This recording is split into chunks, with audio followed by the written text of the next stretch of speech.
trabajan en las cosas sagradas, dice, comen del templo, y que los que sirven al altar, del altar participan.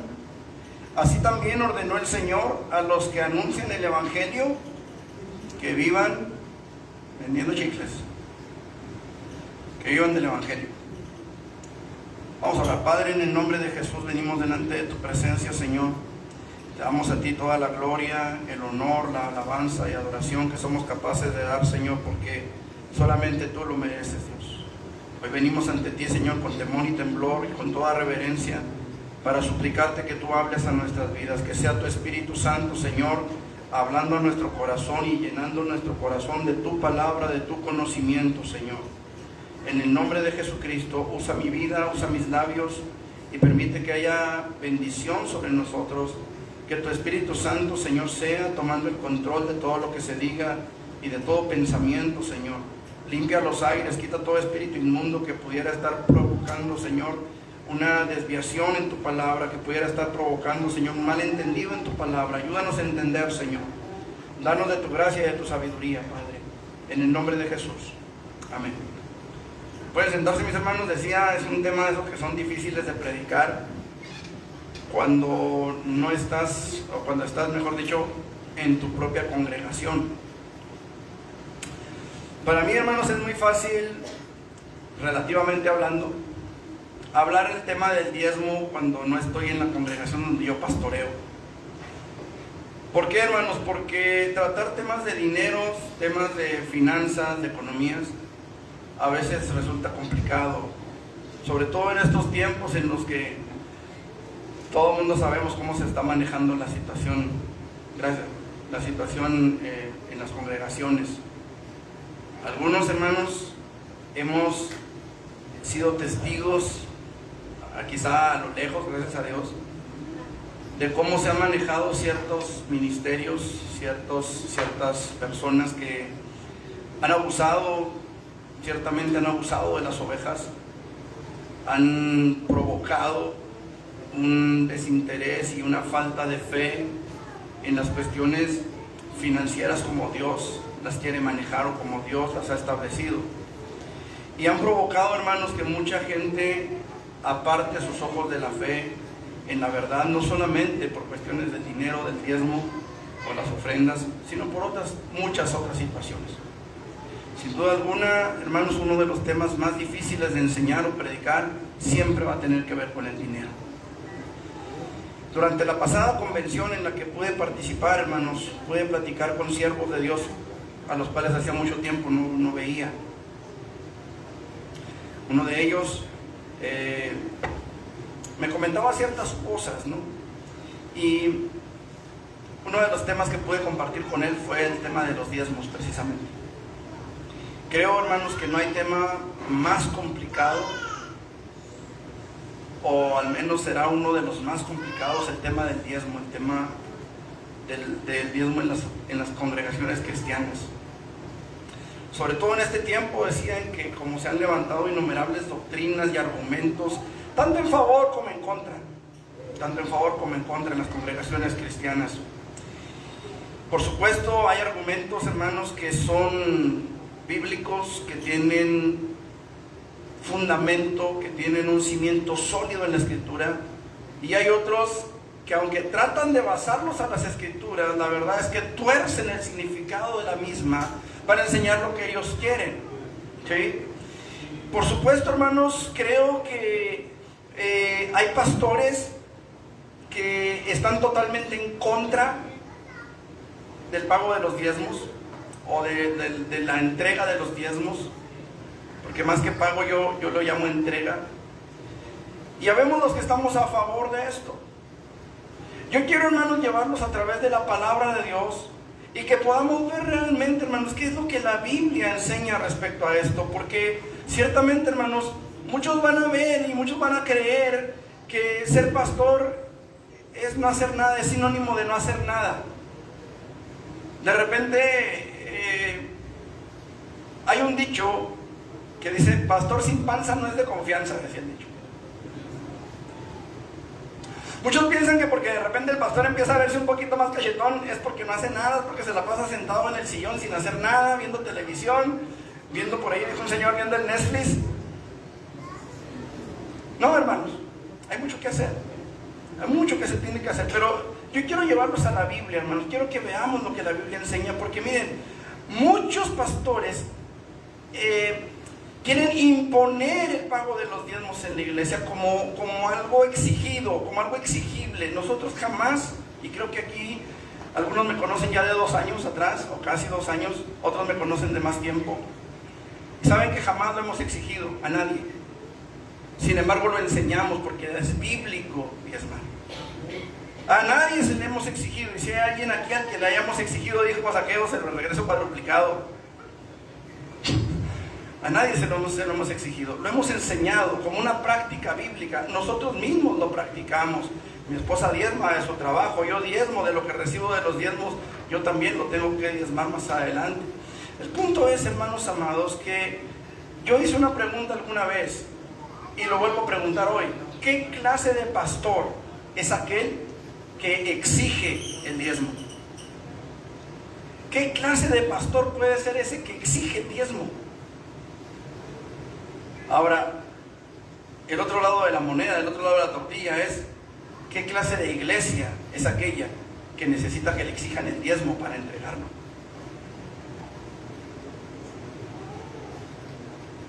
Es una pregunta, hermanos, de ida y vuelta.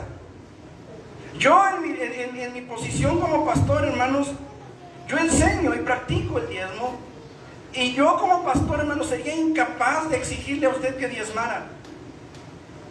Jamás, hermanos, en mi corazón jamás ha estado el hacer eso.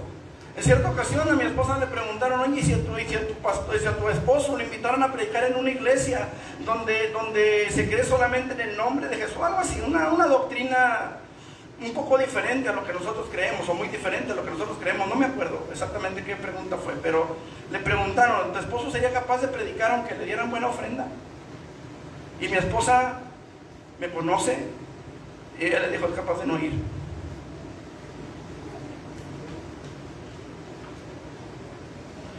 Porque, hermanos amados, yo creo en los planes de Dios, creo, hermanos, en la práctica del diezmo, y creo que es perfectamente bíblica para nuestros tiempos.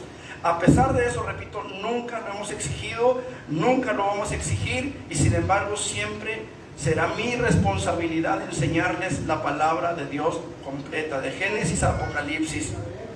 Lo hemos enseñado en otros tiempos, lo vamos a seguir enseñando, lo vamos a seguir predicando, porque está en la Biblia y porque Dios jamás cambió su plan, Dios jamás cambió su proyecto para la iglesia. La palabra del Señor es clara aquí en el Nuevo Testamento para aquellos que dicen el diezmo era del Antiguo Testamento. La Biblia dice, Dios, el Señor Jesús dice, ordenó a los que predican el Evangelio que vivan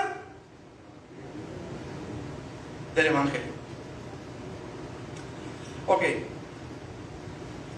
aquel varón con el que compartía este tema en la convención me decía algo que ciertamente me sacudió un poco. Él decía, deberían, que a él le habían comentado, le habían dicho, deberías invitar a alguien, a un pastor externo, a un predicador externo, que venga y le predique a la iglesia acerca del diezmo,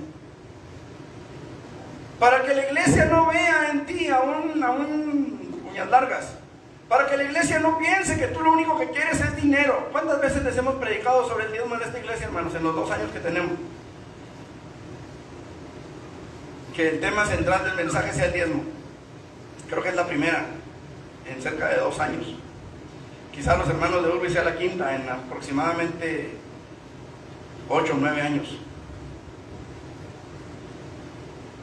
Hermanos, yo creo y coincido con aquel otro pastor que dijo que es mi responsabilidad. Es mi responsabilidad hablarles, predicarles, enseñarles acerca de esto. La cosa es que creo que todos los pastores, hermanos, en las iglesias donde somos pastores, es un poco más complicado. Es un poco más complicado porque no queremos llegar a lastimar sensibilidades.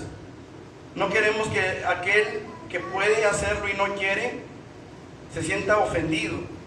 Y no queremos que aquel que puede o que quiere pero no puede se sienta lastimado. Y es un tema sensible, es un tema complicado de digerir, Pero es un tema que está en la Escritura y que tenemos que analizar y que tenemos que ver y tener una base, hermanos. Tener una base, porque lo que hacemos aquí todo tiene que tener una base, hermano. El hecho de que vengamos y cantemos y duremos 1 hora cantando y 1 hora y media oyendo al pastor, cuando pudiéramos oír solamente al pastor, hermanos, todo tiene una razón de ser. Cada canto que entonamos debe de tener una razón de ser. Cada mensaje, hermanos, cada canto que entonamos debe de tener un mensaje que alimente, que nutra nuestras vidas, que nos lleve, hermanos, a entrar a la presencia de Dios para estar preparados para cuando su mensaje venga a nuestras vidas, podamos estar listos para recibirle. Es como cuando usted calienta un cuchillo para meterlo en mantequilla. Así es la alabanza, hermanos. Debemos de ser capaces de entrar a la presencia de Dios para que cuando la palabra llegue, nuestro corazón esté dispuesto, esté preparado, como la tierra que se ara antes de poner la semilla en ella. Todo, hermanos, tiene una razón de ser, y es nuestra responsabilidad enseñar y predicar todos y cada uno de los temas bíblicos, aunque para nosotros como predicadores resulte a veces incómodo, aunque para la iglesia resulte a veces incómoda. En cierta ocasión estaba yo planchando una camisa, se los he comentado alguna vez. Estaba yo planchando una camisa para irme a predicar y me quedó un pliegue, me quedó un doblez en la camisa, en la parte de atrás. Y dije, pues me voy a poner el saco, como quiera no se nota, así me voy. Pero el Espíritu Santo trató conmigo a través de esa arruga y me dijo, la iglesia tiene que ser sin mancha ni arruga. Y a veces las arrugas las escondemos, nos ponemos un trapo encima, un saco, una chamarra, un lo que sea, y ya no se sabe si vamos planchados o no. Pero Dios sí sabe, y tú sí sabes que vas planchado o no vas planchado. Y cuando yo prediqué esa palabra, hermanos, había en la iglesia una persona que por su testimonio se sintió ofendida, se sintió aludida en la palabra, y a veces eso sucede, y es a veces, hermanos, donde nosotros la pensamos y decimos, ¿será de Dios o no será de Dios que predique esto? Pero es necesario, hermanos, que lo veamos. Yo quiero que vivamos, hermanos, que veamos esta palabra. Dice, el que predique el evangelio, dice, que vivan del evangelio. Ese es el tema de este mensaje, que vivan del evangelio. En este tiempo difícil, hermanos, en todos los aspectos que nos han tocado vivir, la iglesia necesita entender la importancia de contribuir para la obra de Dios, de seguir contribuyendo para la obra de Dios, para el crecimiento de la obra de Dios, por medio de sus diezmos y ofrendas. Y quiero que veamos algunas razones, por lo menos quiero ver 3, espero me alcance el tiempo, hermanos, por las cuales la iglesia debe seguir contribuyendo para la obra de Dios. En primer lugar, hermanos, dice el versículo 14, 13, 14, dijimos, ¿va? 9, 14, perdón. Me voy con el aire. 9, 14. Dice, así también, dice, ¿cómo dice ahí? Ordenó el Señor, no sugirió. No es una sugerencia, es una orden.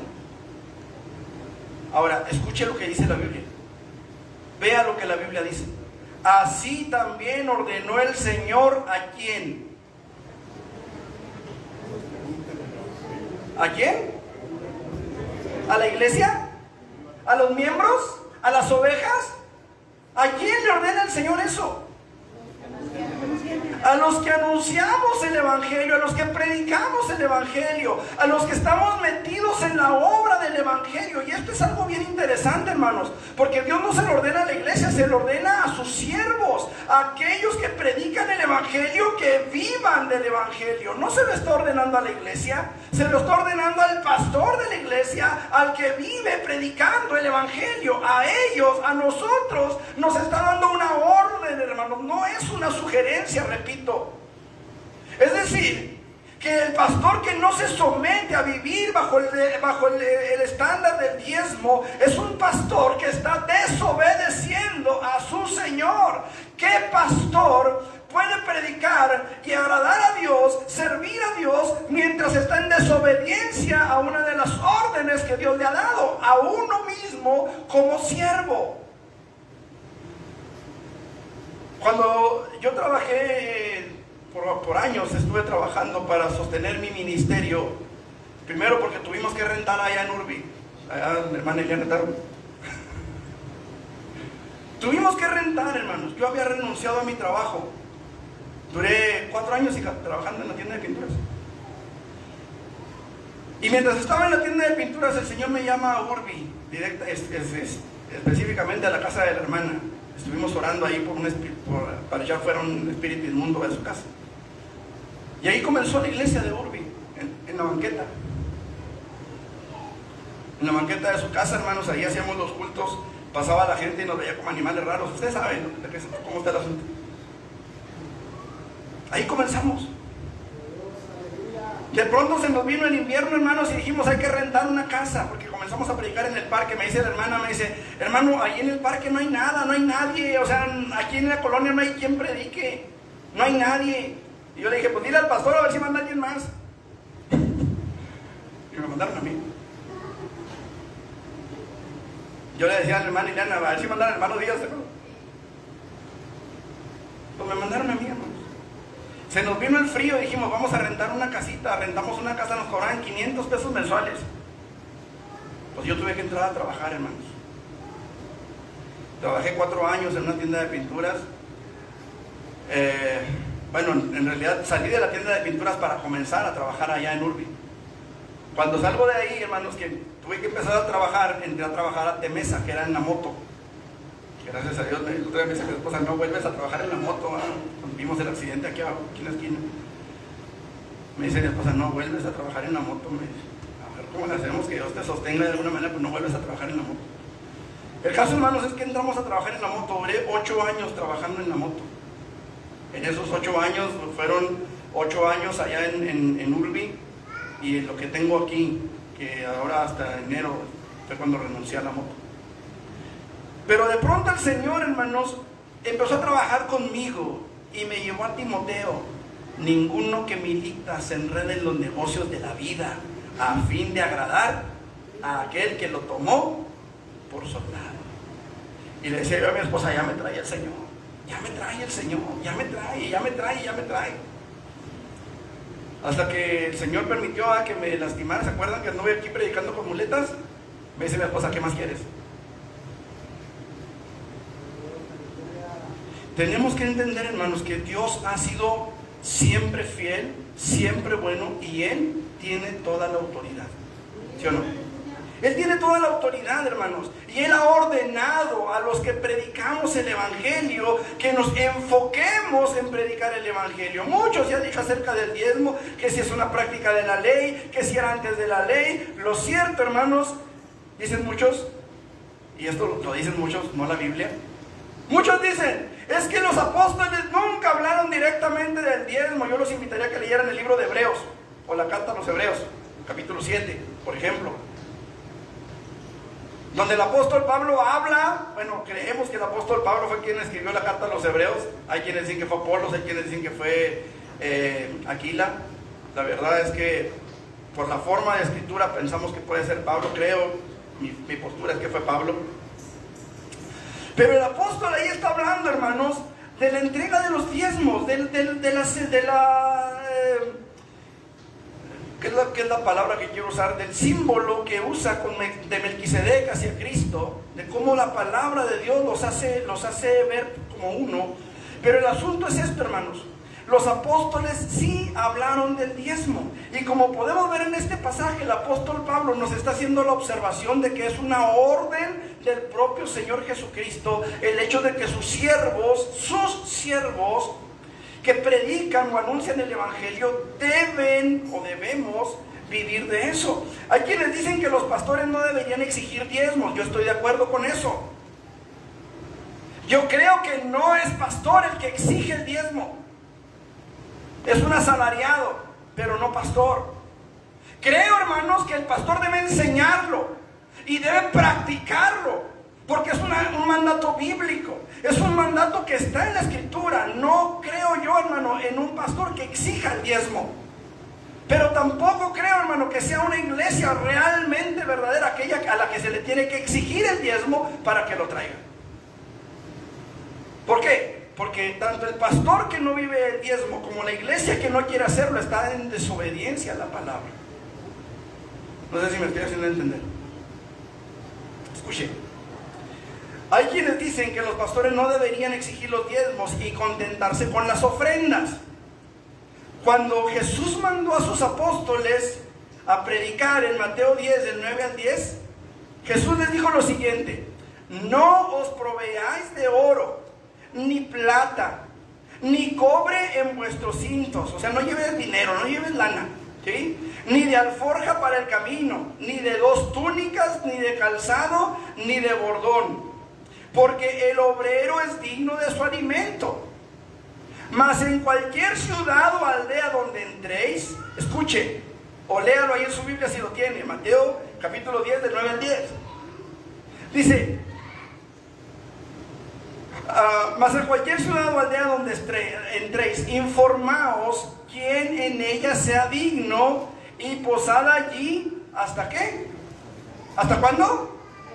Hasta que salgáis. A mí me gustaría saber, de aquellos que están en contra de la práctica del diezmo, ¿quiénes estarían dispuestos a recibir al pastor y su familia en su casa?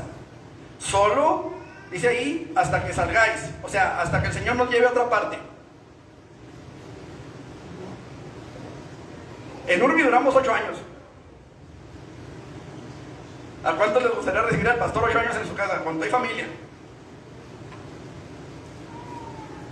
Y darle de comer, y el pastor no va a pagar ni agua, ni luz, ni teléfono, porque es el huésped, el parásito ahí en su casa.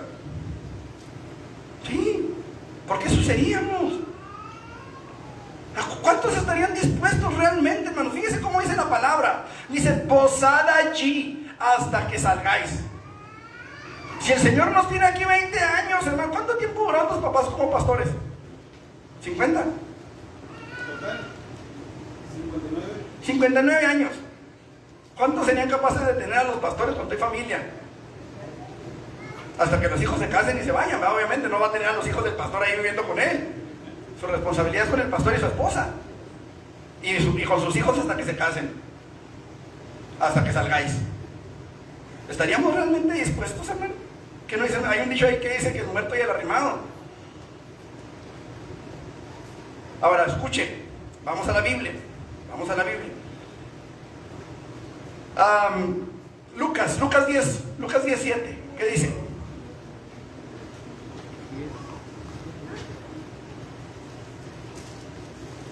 Lucas 10:7.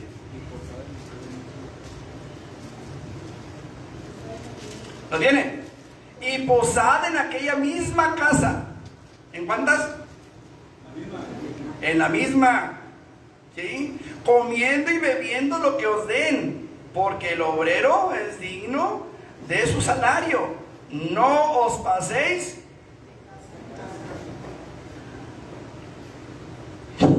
A ver, hermanos, ¿quién dijo yo?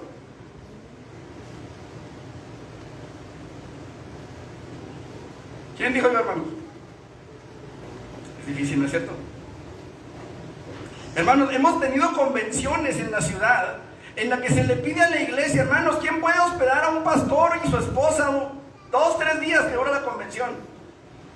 Y hermanos, se batalla para abrir la puerta a un extraño. ¿Por qué? No, es que yo estoy acostumbrado a que llego a mi casa, ¿verdad? Y me pongo mis chanclas y mi pijama, o ando en, no sé, en paños menores en la casa, como... Imagínense 3 días ahí. Y nomás tenemos un baño. Imagínense que de repente tengo hijos que se meten a bañar y duran 3 días bañándose. Es incómodo, tanto para usted como para el huésped, ¿no es cierto?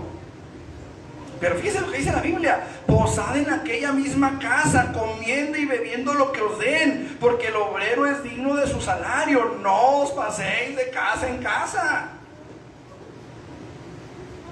Un día fuimos a un campamento de padres e hijos. Miguel estaba todavía chiquito, más chiquito que Santiago. Y por ahí a un pastor le empezaron a decir el chupacarpas. ¿Por qué cree que le decían así? Porque se la pasaba de carpita en carpita, hermanos. Iba de carpa en carpa. Y le empezó a decir el chupacarpas. Oiga, y no quiero que mi man decir chupacarpas, ¿verdad? Entonces, ¿Sí estamos entendiendo, hermanos? ¿Por qué es necesario? Dios, hermanos, es bien sabio. Dios es más inteligente que nosotros. Y por eso, hermanos, es que Dios ha establecido una forma en la que sus siervos deben de proveer para sus casas. Debemos de proveer para nuestras familias, que también comen y bastante. Ahora dijéramos usted, pues Miguel come piedras ahí en el cerro, como quiera lo hacíamos, pero no. O sea, de repente sí comemos piedras, pero tienen que ir con frijolitos, ¿verdad? Pues las piedras como que no. Entonces es necesario que nosotros entendamos, hermanos, Dios tiene un proyecto, Dios tiene un plan y va a sacar adelante ese plan. Ahora nosotros como iglesia, hermanos, tenemos ciertas responsabilidades para con Dios también. Tenemos ciertas responsabilidades para con aquellos que nos han enseñado. No dice la palabra de Dios hablando del apóstol Pablo: si nosotros sembramos en ustedes lo espiritual, ¿les parece mucho si recogemos lo material? ¿Qué es más importante? ¿Qué es más valioso? Ahora, conforme a este mismo texto, Lucas 17, quiere decir que la casa en la que nos recibiera sería la única donde nos hospedaríamos por el resto de nuestra vida, mientras Dios nos tenga aquí, en Peniel. Que si Dios nos lleva a otra iglesia, bueno, ya será responsabilidad de la otra iglesia, de la otra congregación. Pero en el tiempo que estemos aquí, ¿quién pudiera, hermanos? Fíjese, sabiendo que al no tener oro, al no tener plata ni cobre en nuestros cintos, no podríamos colaborar con los gastos de su casa. ¿Estamos? Y de repente, oye hermano, ¿sabe de que necesito que me haga una visita en mi casa? ¿Y dónde vive, hermana? En San Guillermo, en Urbi, ¿cómo se llama donde vives tú? En el oriente.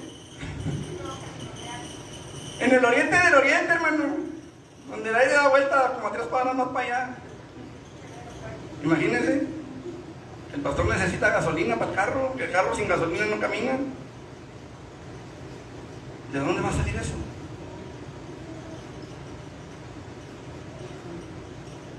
¿Estamos entendiendo, hermanos?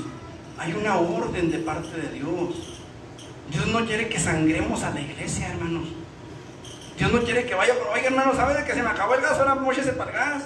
Oiga hermano, fíjese que se me acabó el agua, móchese para el agua. Y nomás a 2 que 3, porque sé que son los que pueden más o menos solventar eso. No, hermanos, Dios ha establecido ese orden para que con lo poco de muchos podamos tener el sustento que nosotros necesitamos y nuestras familias. Ahora, estoy hablando de cosas tan sencillas como la gasolina, el agua o la luz y la seguridad social, el IMSS, por ejemplo. Son detalles, hermanos. Son detalles que necesitamos ir viendo, ir analizando. ¿Sí? Mire, ¿qué es más fácil para usted, hermano? ¿Ser fiel en su diezmo o mantener al pastor y su familia en su casa? Sin pensarlo, ¿verdad? No se imagine si lo que el pastor ronca como oso en primavera.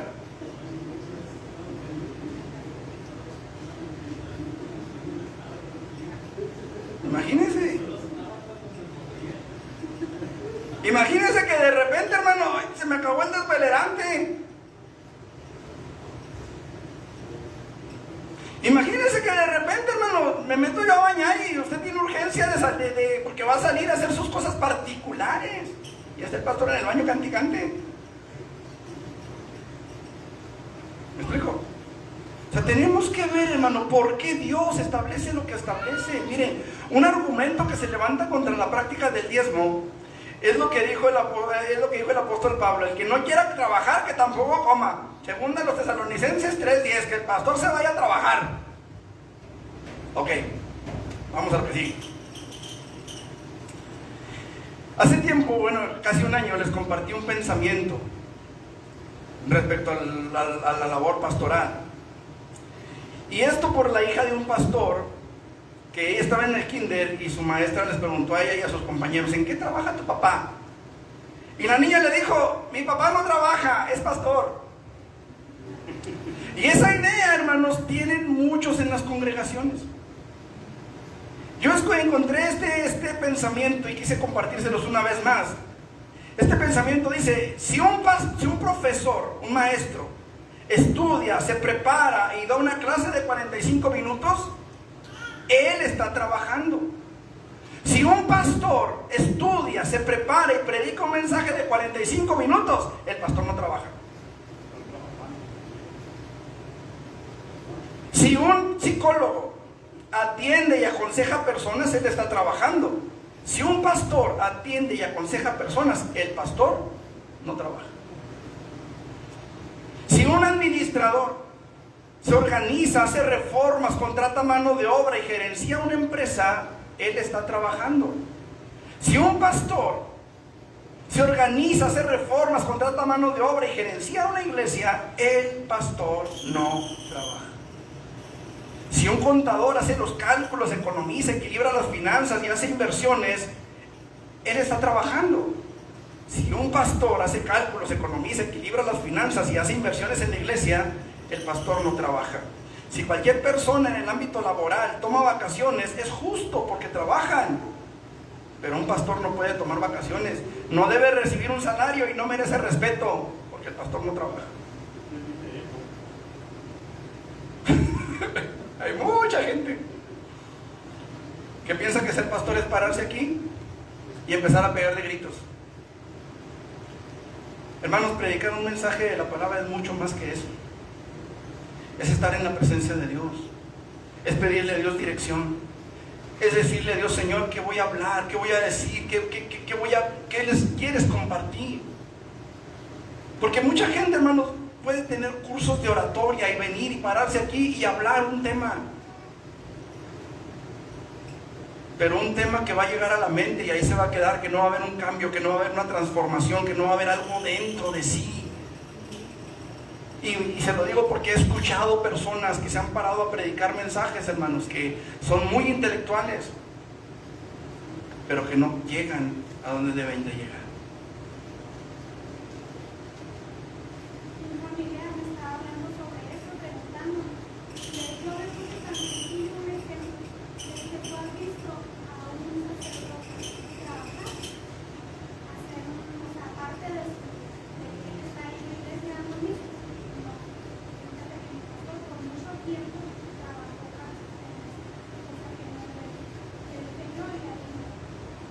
El asunto aquí, hermanos, creo que uno de los obstáculos más comunes para la entrega de los diezmos es el hecho de que no entendemos a quién se le estamos dando. ¿A quién le estamos trayendo el diezmo? ¿Al pastor? Quiero decirle una cosa, hermano. Si en su corazón, en su mente, usted viene a tener su diezmo con la idea de que es para el pastor, usted está robando a Dios. Escuche lo que estoy diciendo. Escuche bien lo que estoy diciendo. Usted está robando a Dios si le trae su diezmo al pastor o a la iglesia. Usted tiene que venir con la idea bien clara a quién le está trayendo su diezmo. Levítico 27, 30 al 33. ¿Qué dice la palabra del Señor? Levítico 37, del 30 al 33.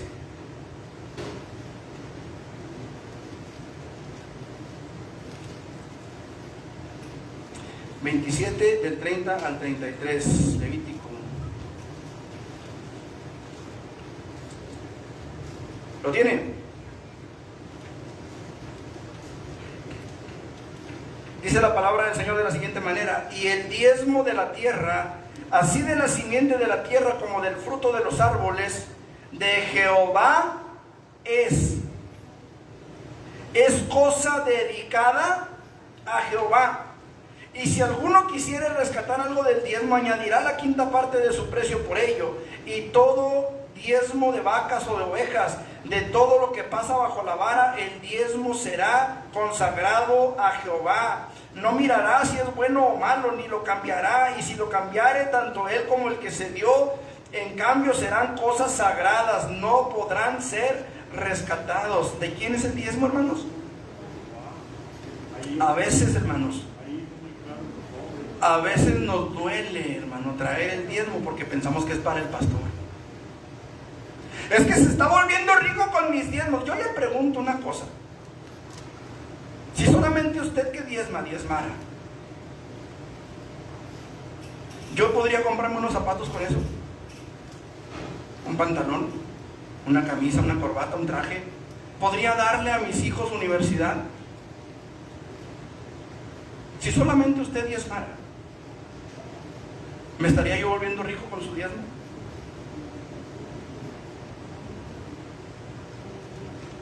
Creo que es una pregunta interesante, ¿no le parece? Ahora, repito, no es mi intención, jamás ha sido y jamás lo será exigir el diezmo. Yo lo enseño y lo predico como está en la Biblia. Ahí está. ¿El diezmo de quién es, hermano? Fíjese que ni siquiera es tu diezmo cuando lo traes. Cuando traes esa décima parte, ni siquiera es tuya. Simple y sencillamente le estás entregando a Dios lo que es de Él. ¿O no dice eso la Biblia? Y el diezmo de la tierra, dice la Biblia, así de la simiente de la tierra como del fruto de los árboles, ¿de quién es? De Jehová. Entonces no es como que yo venga a traer mi diezmo, vengo a traerle el diezmo de Él, lo que es de Él. Él así lo ha ordenado, Él así lo ha establecido, porque Él tiene sus razones. A veces no entendemos las razones de Dios, a veces no entendemos los caminos de Dios, los pensamientos de Dios, que son más altos que nuestros pensamientos y sus caminos más altos que nuestros caminos, y no los entendemos. Pero tenemos que ser obedientes a la palabra. Mire, yo no pensaba incluir textos del Antiguo Testamento, hermanos, precisamente porque muchos están en contra del Antiguo Testamento. Aun cuando Pablo le dice a Timoteo, toda la escritura es inspirada por Dios y útil para enseñar, para redarguir, para corregir, para instruir en justicia, a fin de que el hombre de Dios sea enteramente preparado para toda buena obra. ¿Qué es? ¿Primera, segunda Timoteo? Pablo le escribe a Timoteo, hermanos, diciéndole que toda la escritura es inspirada por Dios. Y hermanos, no había Nuevo Testamento cuando Pablo escribió eso. Solamente existía el Antiguo Testamento. Pedro dijo, nunca la profecía fue traída por voluntad humana, sino que los santos hombres de Dios hablaron siendo inspirados. ¿Por quién? Por el Espíritu Santo. Hermanos, no había Nuevo Testamento todavía. ¿De qué estaban hablando? Estaban hablando del Antiguo Testamento. Pero en fin, el punto, hermanos, es que todos nosotros debemos entender que cuando diezmamos debemos hacerlo en el entendido de que quien recibe los diezmos en la tierra es el pastor, pero quien se agrada o desagrada de ellos es el Señor en el cielo. Vamos a Hebreos capítulo 7, versículo 8. Hebreos 7, 8.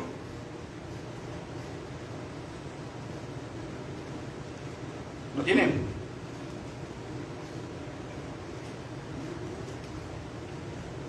Dice la palabra, y aquí ciertamente reciben los diezmos hombres mortales, pero allí uno de quien se da testimonio de que vive. ¿Quién es, hermanos? El que estuvo muerto y resucitó y vive para siempre. ¿Quién es? ¿Quién es el que vive? No hasta lo cantamos, porque vive Él, puedo vivir mañana, porque vive Él, no hay temor, porque yo sé que en sus manos tiene el futuro. ¿Quién es el que vive? Mire, hermanos, yo no puedo enseñar una mentira, porque mucha gente dice, es que cuando usted viene, el que recibe sus diezmos nada más es Dios. No, hermano, el que recibe sus diezmos en la tierra es el pastor, pero el que se agrada o desagrada de eso es Jesús. ¿Se acuerda de la viuda y su ofrenda de 2 blancas? ¿Se acuerda? Jesús ve la ofrenda de la viuda y ve la ofrenda de todos los ricos que diezmaban, que ofrendaban, que echaban en el ofrendero. Y Jesús dijo, esta mujer ha echado más que todos estos. ¿Se acuerdan? Porque ha echado, dice, el sustento que tenía. Para que esos hombres ricos hubieran dado lo mismo que la mujer, tenían que haberse quedado sin nada, hermanos. Daban de lo que les sobraba. Ahora, ¿cuál es el punto, hermanos? El punto es que Dios ha ordenado a los que predicamos el Evangelio que vivamos del Evangelio. Créame que a veces no es fácil. El otro día estábamos hablando y yo le estaba diciendo al Señor, Si es tu voluntad que vuelva al trabajo, yo vuelvo al trabajo. Nada más enséñame, guíame, indícame. Ahí está la respuesta de Dios. Los que predican el Evangelio, que vivan del Evangelio. Créame, hermano, que este es uno de esos mensajes que son difíciles de predicar, pero tenemos que hacerlo. Tenemos que enseñarles. Es mi responsabilidad enseñarles. En segundo lugar, hermanos, la iglesia debe seguir contribuyendo para la obra del Señor por medio de sus diezmos y ofrendas, porque es necesario que los que predican el Evangelio estén enfocados en las necesidades de la iglesia. Carlos Spurgeon decía: ¿cómo esperas que haya un sermón nutrido en tu púlpito cuando hay hambre en la mesa de tu pastor? Se oye feo, ¿ah? Y se siente peor, yo creo. Gracias a Dios, hasta ahorita no nos ha tocado. Hasta ahorita el Señor ha sido fiel, ha sido bueno. Pero hemos sabido, hermanos, de pastores que se sostuvieron comiendo tortillas duras con sal, y a veces sin sal. Nos ha tocado escuchar testimonios terribles, hermanos, de pastores que se las dieron negras, hermanos. Papá, ¿me compras unas papitas? Sí, hijo, al rato. Y al rato, y al rato, y al rato.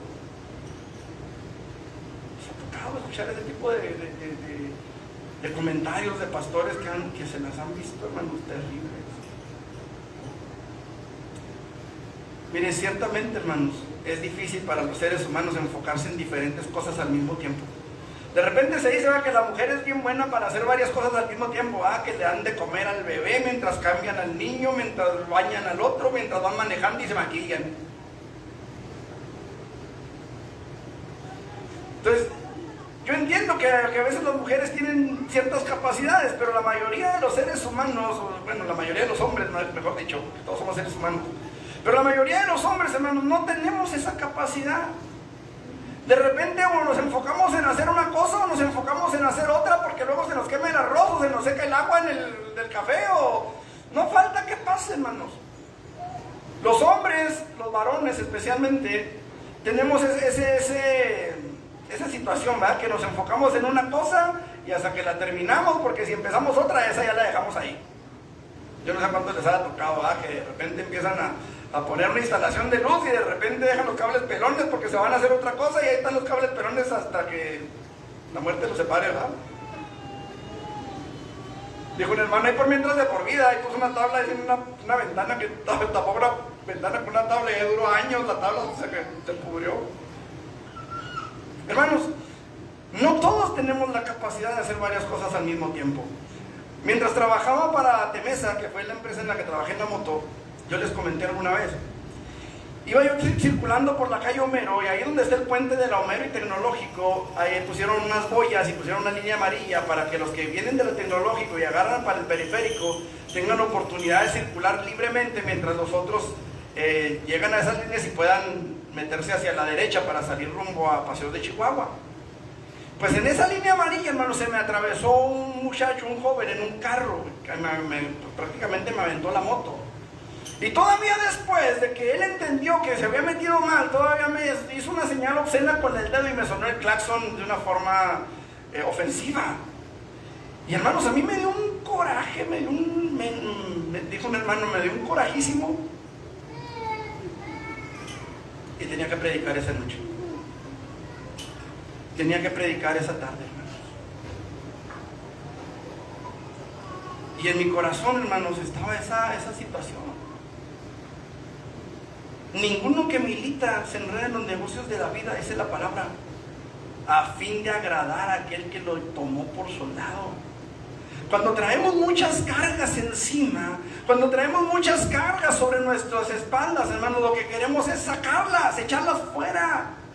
Por eso dice la palabra, ninguno que milita se enreda en los negocios de la vida a fin de agradar a aquel que lo tomó por soldado. Es imprescindible, es necesario que el hombre de Dios, que el siervo de Dios tenga tenga su mente, tenga su corazón en la palabra de Dios, en las necesidades de la iglesia, porque la iglesia necesita ser alimentada, la iglesia necesita ser sustentada por la palabra de Dios. Y cuando hay diferentes situaciones en nuestras mentes, cuando estamos preparando el mensaje que Dios nos está hablando y estamos escribiendo el mensaje, y de repente me acuerdo que no he pagado el agua, y de repente me acuerdo que llegó la luz bien cara, y de repente me acuerdo que ya los niños necesitan zapatos, o que necesitan camisa o uniforme, o que no hemos, no sé, hecho algún arreglo en la casa y que urge porque ya nos estamos goteando, o porque ya nos entra luz por todos lados. Ya no es la misma en el mensaje, no sé si me estoy explicando. Ya no es igual. Ya en lugar de recibir una palabra que edifique, la iglesia va a salir de aquí toda triste porque el pastor no tiene ni qué comer, porque ya se le ven los dedos a través de los calcetines, porque ya pisa un chicle y ya sabe de qué sabor es. ¿Me estoy haciendo entender, hermanos? Yo espero que sí, hermanos, porque la intención de este mensaje, hermanos, es que podamos despertar a la realidad, hermanos, de que necesitamos ser esforzados con el Señor, de que tenemos que ser fieles al Señor. Es importantísimo esto, hermano. A veces, hermanos, cuando estás enfocado en cosas seculares, descuidas las primordiales. Mucha gente escribe el argumento de que Pablo se dedicaba a hacer tiendas y por eso predicaba, hermanos, gratuitamente. Y ciertamente, vamos a la Biblia, Hechos capítulo 18.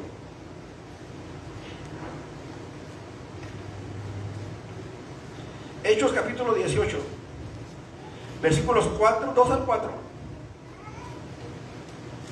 2 al 4, ¿lo tiene?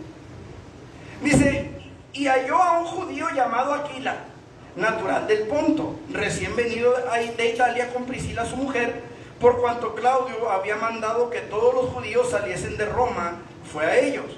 Y como era del mismo oficio, se quedó con ellos y trabajaban juntos, pues el oficio de ellos era hacer tiendas. Y discutía en las sinagogas todos los días de reposo y persuadía a judíos y griegos. Ahí está.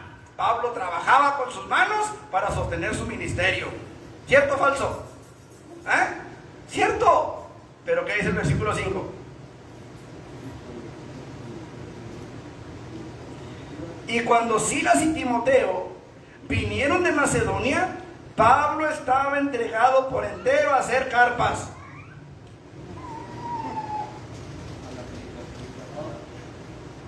¿A qué estaba entregado por entero? A hacer tiendas de campaña. ¿Eso dice? ¿A qué estaba entregado por entero? La predicación de la palabra. Bueno, pues no, que hacía tiendas. ¿Cómo estuvo? Cuando llegó el refuerzo, él se puso a predicar. Dejó de hacer carpas. Se lo voy a poner de esa manera, se bajó de la moto.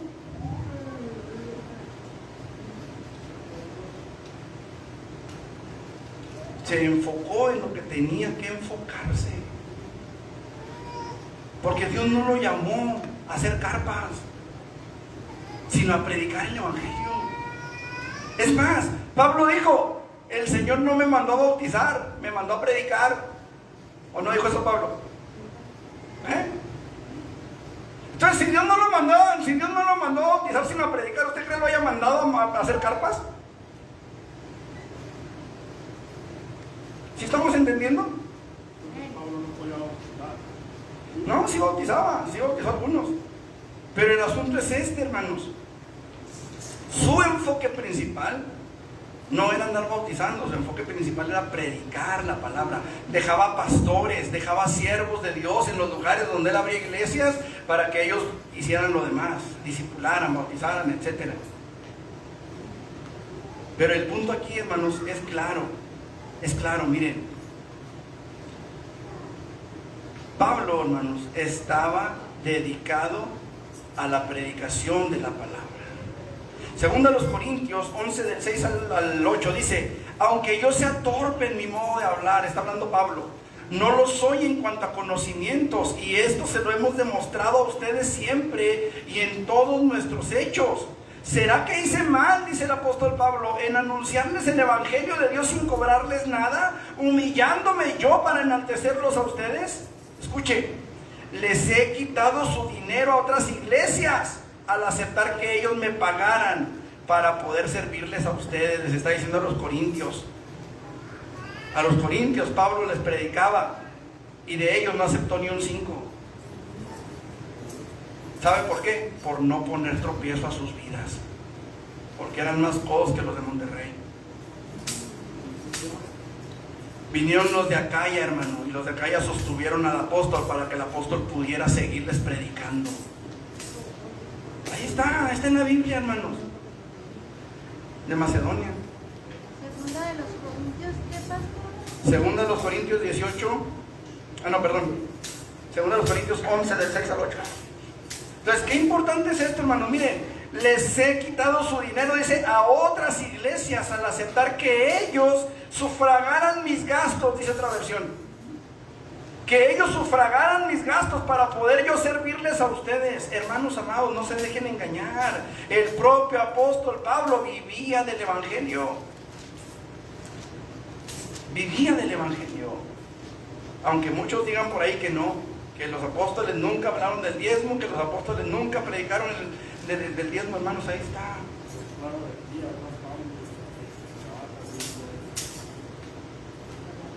Ahora, yo les he comentado que el daño mayor, cuando la iglesia no diezma, no la sufre el pastor o su familia. Porque al menos en mi caso, yo estoy listo para volver a trabajar. Yo le echo ganas.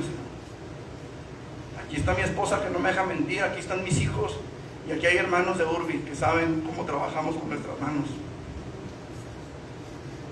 Yo estoy listo para volver a trabajar si se necesita. Pero no es el plan de Dios. No es el plan de Dios.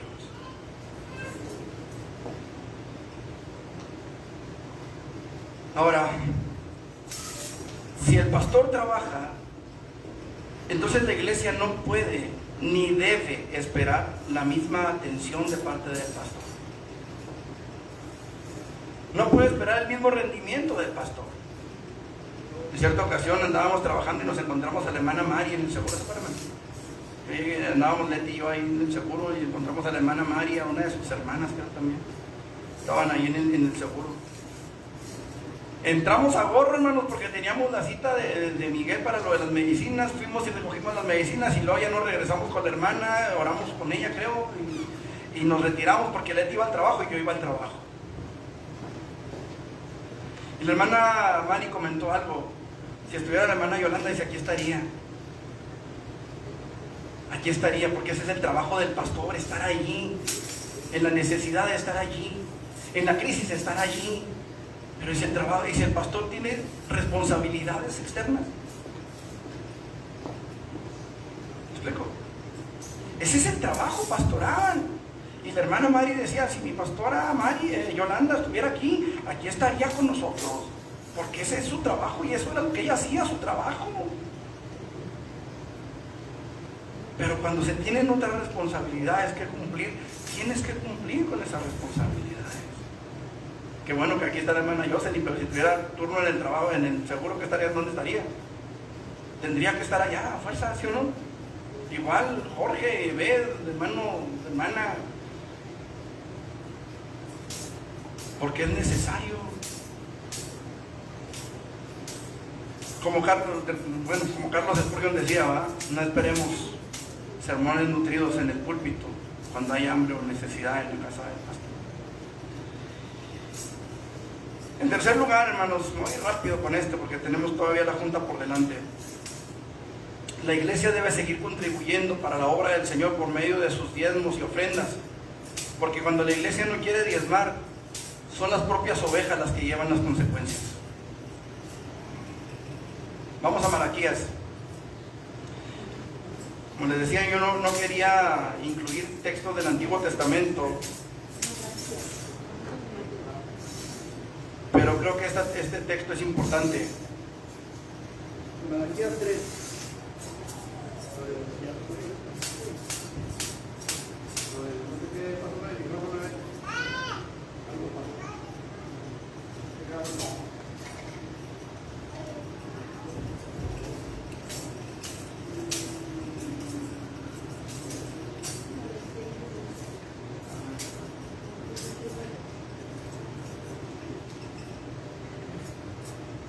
Gloria a Dios. Decía,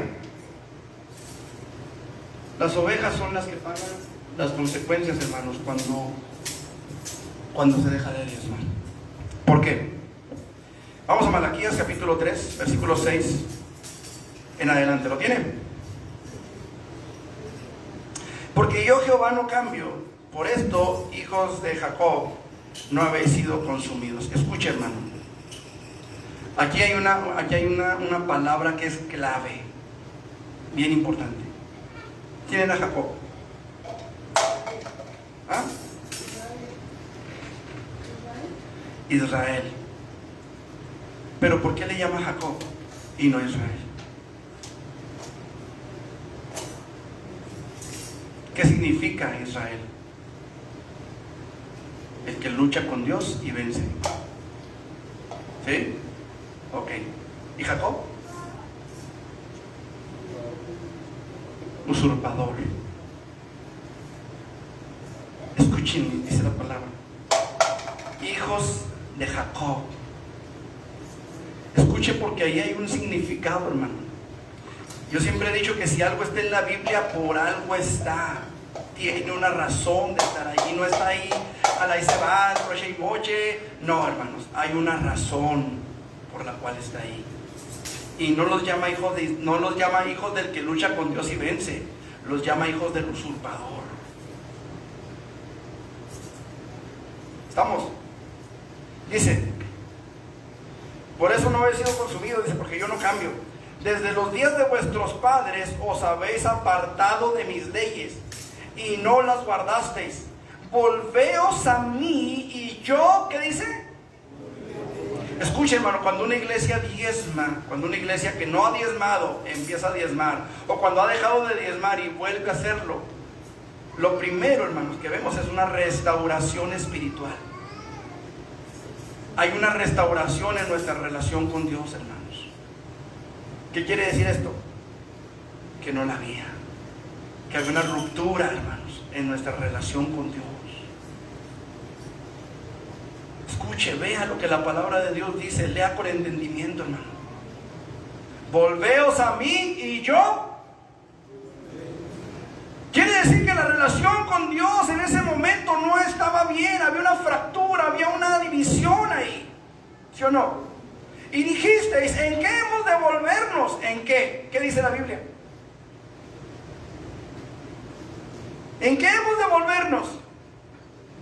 ¿Qué dice su Biblia? Dígalo con ganas, con fe. Pues vosotros me habéis robado. Y dijisteis, ¿en qué te hemos robado?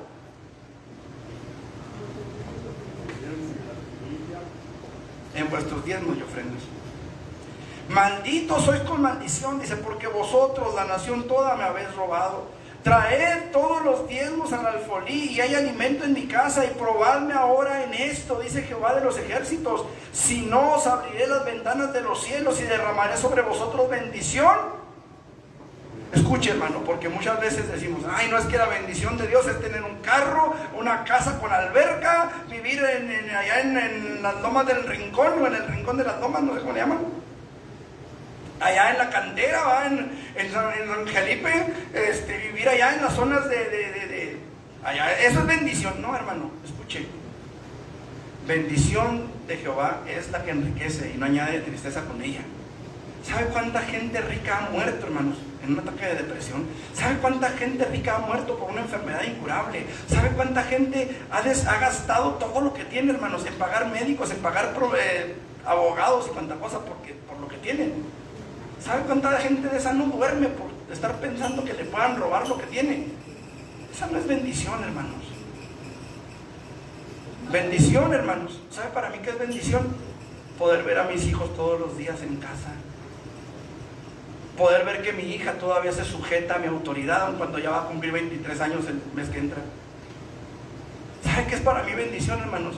Haber podido cumplir 24 años de casados este lunes pasado. Para mí eso es bendición.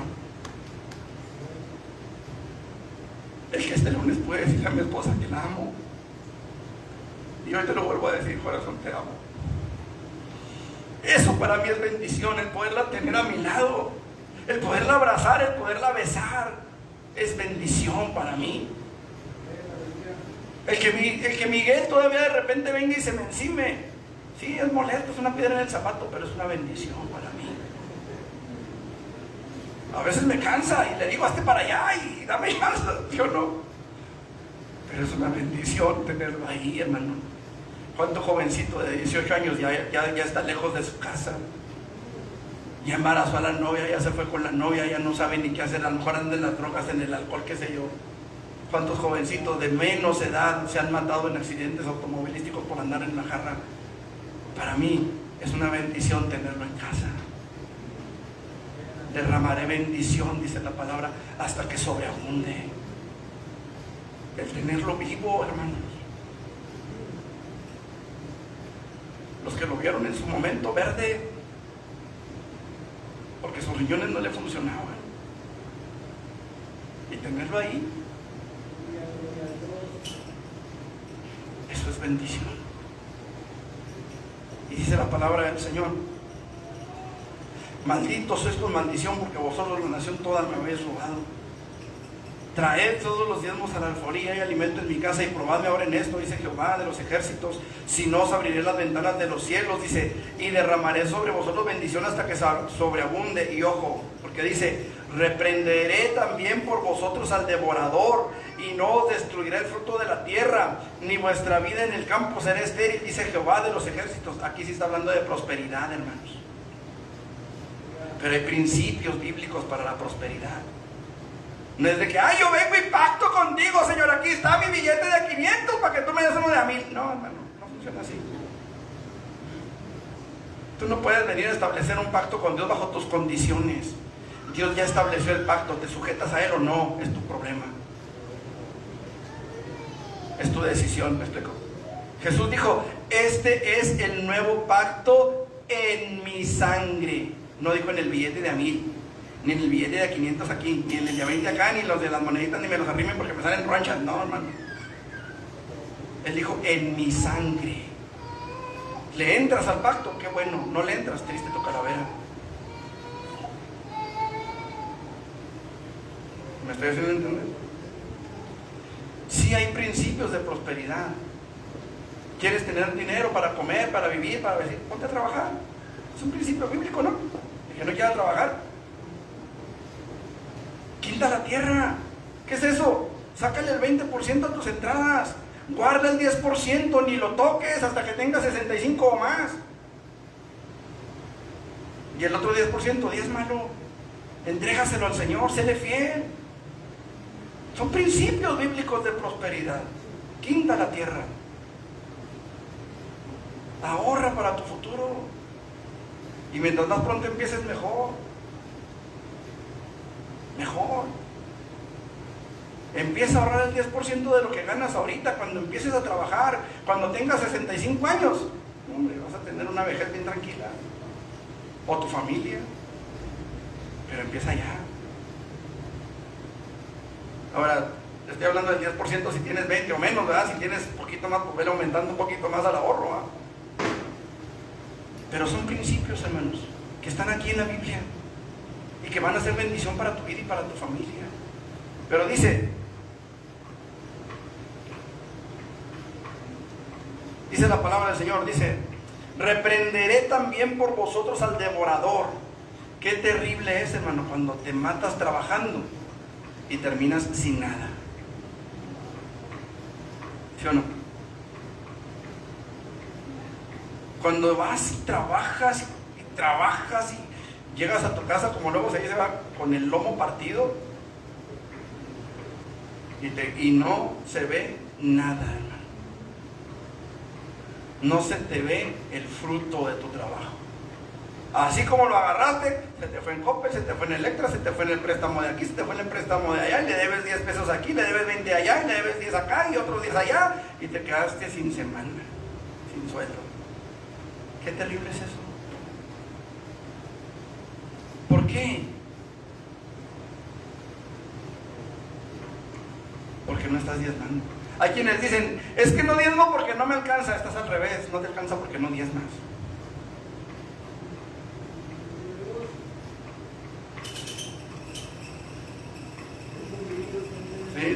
el aire, hay que llevárnoslo para echarle aceite o algo.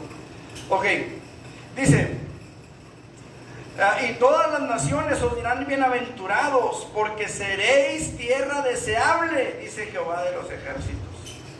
Seréis tierra deseable. Vuestras palabras contra mí han sido violentas, dice Jehová, y dijisteis que hemos hablado contra ti. Habéis dicho por demás el servir a Dios. ¿Qué aprovecha que guardemos su ley y que andemos afligidos en presencia de Jehová de los ejércitos? Decimos pues ahora, bienaventurados son los soberbios, y los que hacen impiedad no solo son prosperados, sino que tentaron a Dios y escaparon. Entonces los que temían a Jehová hablaron cada uno a su compañero, y Jehová escuchó y oyó, y fue escrito libro de memoria delante de él para los que temen a Jehová y para los que piensan en su nombre. Escucha, hermano, queremos que Dios se acuerde de nosotros. Dice ahí, fue escrito el libro de memorias. Viene a mi mente, hermanos, el centurión Cornelio. ¿Se acuerdan de Cornelio? Él estaba orando, era un hombre temeroso de Dios. Y el ángel le dice a Cornelio: tus oraciones y tus limosnas han subido para memoria delante de Dios, han sido recordadas delante de Dios. Yo quiero que Dios se acuerde de mí. Yo quiero que Dios se acuerde de mis necesidades. Yo quiero que Dios se acuerde de mis tribulaciones. Yo quiero que Dios se acuerde de mí. Así como dijo el salmista: todas mis lágrimas están en su regazo, en su redoma. Yo quiero que Dios se acuerde de mí. Dice, y serán para mí especial tesoro en el día. Serán para mí especial tesoro, dice, ha dicho Jehová de los ejércitos, en el día en que yo actúe y los perdonaré, como el hombre que perdona a su hijo que le sirve. Serán para mí, dice, especial tesoro en el día en que yo actúe. ¿Cuál es ese día? ¿Cuál es el día en que Dios actúa? Dice la Biblia, ni deseéis el día de Jehová. ¿Cuál es ese día? La tribulación. Escucha, hermano, porque mucha gente tienen este conflicto. Bueno, y los que no diezman se van a ir al infierno. ¿Qué va a pasar con ellos? La salvación no es por pagar el diezmo, hermanos. Tenemos que entender eso. La salvación no se compra con el diezmo. La salvación se recibe por fe. Pero si yo tengo fe, yo voy a sujetarme a lo que la palabra de Dios dice. ¿Cierto o falso? Entonces tenemos que tener cuidado, hermano, porque la Biblia dice que los ladrones no entrarán en el reino de los cielos. Y Dios dice, vosotros la nación toda me habéis. Repito, yo no exijo el diezmo, yo lo enseño. Ahí está. Y si algo estoy diciendo que no esté en la Biblia, dígame y lo corregimos. Porque tampoco soy infalible. Procuro estudiar, procuro aprender, pero no soy infalible. Dice la palabra del Señor al final, versículo 18. Entonces os volveréis y discerniréis. Escuche esto, qué importante, hermanos. Discerniréis la diferencia entre el justo y el malo, entre el que sirve a Dios. Hermanos, ¿cuántas gentes, cuántas iglesias, cuántas congregaciones han sido engañadas, hermanos? Y traen sus pactos, y traen sus casas, y sus carros, y sus joyas, y relojes, y cuánta cosa. Y están siendo engañados por gente que dice servir a Dios.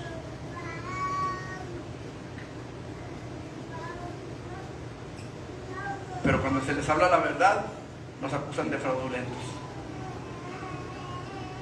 Porque no hay discernimiento. Porque no saben discernir la diferencia entre el que sirve a Dios y el que no. ¿Por qué, hermano? Porque se le han cegado el entendimiento por la dureza de sus corazones. ¿Se fija cómo los más afectados cuando la iglesia no diezma es la iglesia?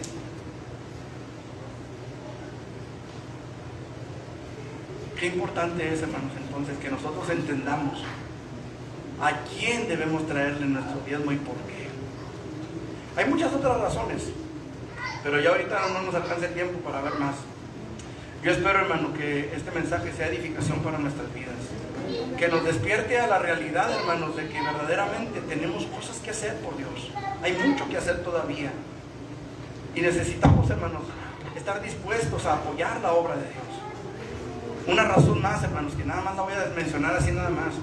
Hay muchas almas allá afuera que necesitan una palabra de parte de Dios. ¿Quién se las va a llevar? ¿Quién va a ir a la sierra? ¿Quién va a ir a la selva? ¿Quién va a ir, hermanos, a los desiertos? A la ventana 440. ¿Quién va a ir? Si nosotros no podemos, hermanos, hay gente que se está preparando para hacerlo, pero necesitamos apoyarlos. Que Dios nos ayude, hermano, para que podamos adoptar un misionero, para que podamos adoptar a uno de esos hombres o mujeres que van a donde nosotros no podemos o a donde nosotros no queremos. ¿Quiere ponerse de pie, hermano?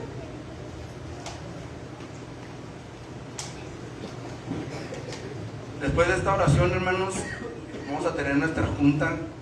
Voy a pedirle a todos los que no están bautizados en agua o no son miembros en plena comunión de la iglesia, si nos pueden esperar allá afuera tantito, por favor, todos están necesito muy suave como para confiarse. No, sí necesitamos hablar unos temas importantes y necesitamos hacerlo con la mayor discreción que se pueda, y esto es así necesario. Así que voy a invitarles para que después de la oración, hermanos, los que hayan venido de visita, nos pueden esperar afuera, por favor. Va a haber actividad de nachos y de limonada también, para que no se nos vayan muy lejos, ¿verdad? También que nos puedan apoyar ahorita. Todavía necesitamos hacer muchos trabajos allá en aquel cuadro de allá, hermanos. Vamos a poner un monitor, así como ustedes ya tienen ahí la pantalla de frente. ¿Sí les gustó cómo quedó? ¿Sí? ¿Ya la pueden ver de todas partes igual? ¿Sí?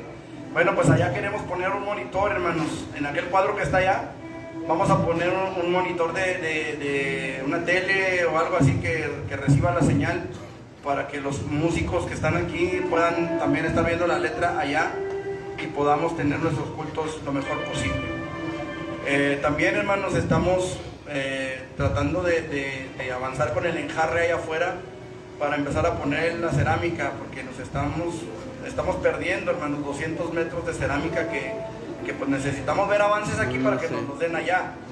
Entonces, para que por favor, hermanos, no se vayan sin apoyar las actividades. Amén. Vamos a orar.